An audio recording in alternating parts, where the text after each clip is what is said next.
Hello and welcome back to another episode of the Smart Start Recreational Therapy Insights YouTube series by Smart CU's Hub. I'm your host, Nathan Lamaster, the founder of Smart CU's Hub. And folks, we are on to episode number 44 today, guys. We are, 8 more episodes and we will have our 52 episode goal completed for the year. So one of these for every single week where you can learn about various topics of recreational therapy, how to be a better leader, how to work with others, and all types of topics. So everything having to do with recreational therapy.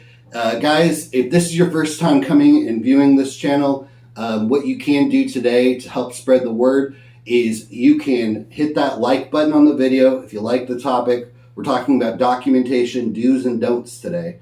Okay, so that's going to be the topic we're talking about. And hit that subscribe button so that you get this episode or any of the future episodes that we do in your subscription feed on YouTube. Share it. Let other rec therapists know about the channel if you found it useful. Get the word out there to anyone and everyone. Okay, guys, as I said, we are on to documentation, do's and don'ts. These are the things that you should do and the things that you should be avoiding so that your sessions, your outcomes, and client progress are accurately captured and respected. All right, why does documentation matter? All right, this is an obvious question, right? If you didn't document it, it didn't happen. You've heard that before. Okay, good documentation serves many roles. It supports client care. It justifies RT interventions, the things that you're doing. Communicates with the team. It aids with continuity if someone else, works with him or her after you. And may support reimbursement if your state allows for like a Medicaid waiver to be billed, or in Michigan, it was the no-fault auto insurance that they were using, or whatever it is that you're doing to bill, right? Or your hospital's doing to bill. Okay, bad documentation, however, it can put your job at risk. It can get your license taken away at the worst case scenarios, right? Jail time. Falsifying documents is not an okay thing. It creates gaps in care so that people don't understand what other people are doing or what they've done, and it definitely adds a lot of risk. So always make sure that you're doing good documentation.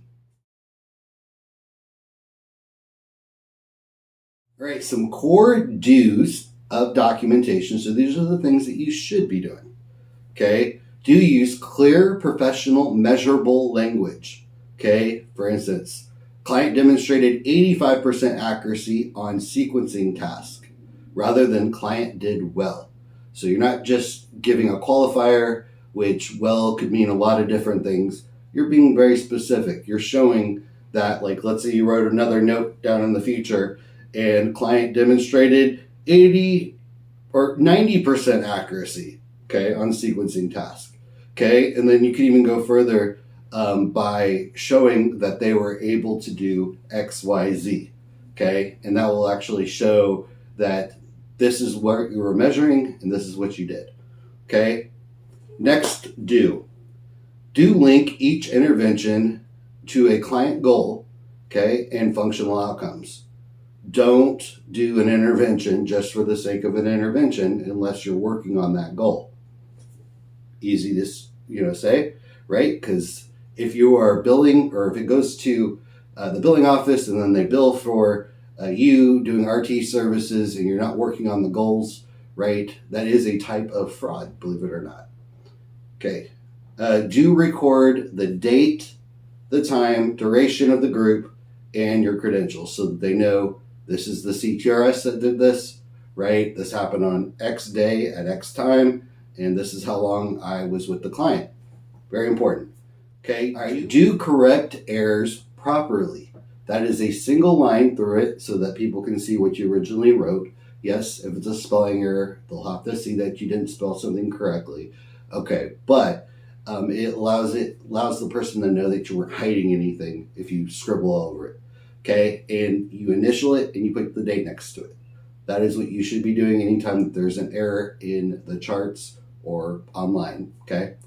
And then do store documentation securely and in compliance with confidentiality and HIPAA requirements. All right, now let's talk about some common don'ts in documentation, okay, and what you should be avoiding. Okay, don't use vague or subjective language. Like we said earlier, don't say the client did well. What does well mean? Okay, or client seems better. What does that mean? Okay, don't use that type of language. Use measurable language. Don't document interventions that lack skilled therapeutic intent. So these are interventions that are working towards the goals, right? Don't just document that we had a free art group and they were able to do whatever they wanted. Okay, what was the goal for that? Don't alter or erase records. Okay, alterations can invalidate an entire service. It can show that you may have done something you shouldn't have done, right? It also is a type of fraud, right? It's something that you could potentially lose your license for, okay? And, you know, if that isn't the case and it becomes even worse and there's like some big case that's involved with something that went on, it could even go as far as jail time. So don't delay documentation. Don't wait till it's out of your mind, because you might not remember all of the specific details that you need. And also the date stamp needs to show that it was done at a certain time. And if you wait, let's say a day even, and then you're documenting about it the next day, you details, like we said, and it also doesn't look good to insurance. Okay.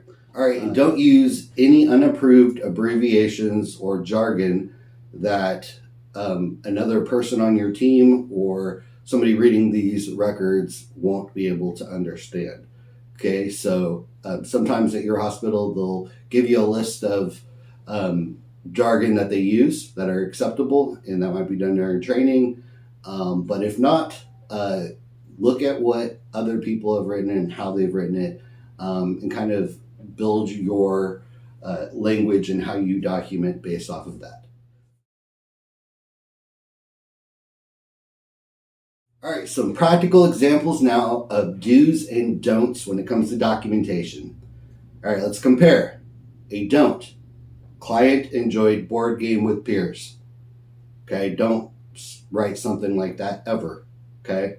In do, though, client participated in a 30-minute cognitive leisure group focusing on turn taking and social interaction, initiated peer interaction 3 times. The goal was to increase social engagement. Okay. That is a great note right there. And see the difference? It's clear, it's measurable, and professional. All right, now some wrap ups and takeaways for today. Good documentation is professional, precise, measurable, and timely. Okay. Bad documentation can undermine your efforts and client outcomes and can even do worse, right? Make the do's your habits and the don'ts your red flags. Okay. Today, the key takeaways are: always tie interventions to goals and outcomes. Okay. Big one right there. Use concrete, measurable language and avoid ambiguity. Document properly, securely, and with integrity. Guys, if you can master the skill of documentation, you will go far. You'll help a lot of people. You'll keep yourself and your license safe, your certification safe, and you'll be able to continue doing all the wonderful things that you do. All right, guys. So I'm interested in hearing from you some documentation tricks that you use. Do you write your documentation in a specific format, like SOAP notes? Do you write your documentation following like a template? What is it that you do? Please write that below in the comment section. Other RTs will be interested to see what type of notes that you write. Obviously, we're doing the API process, so we got notes and assessments and everything else that we need to do along that process. Okay. All right, next week on episode number 45. We'll be talking about approaches to disability etiquette and awareness, okay? Because how we communicate to the clients and present ourselves matters, okay? Just as much as our interventions. All right, guys, I hope to see you then and have a happy Monday. And as always, recreational therapists, remember, stay classy.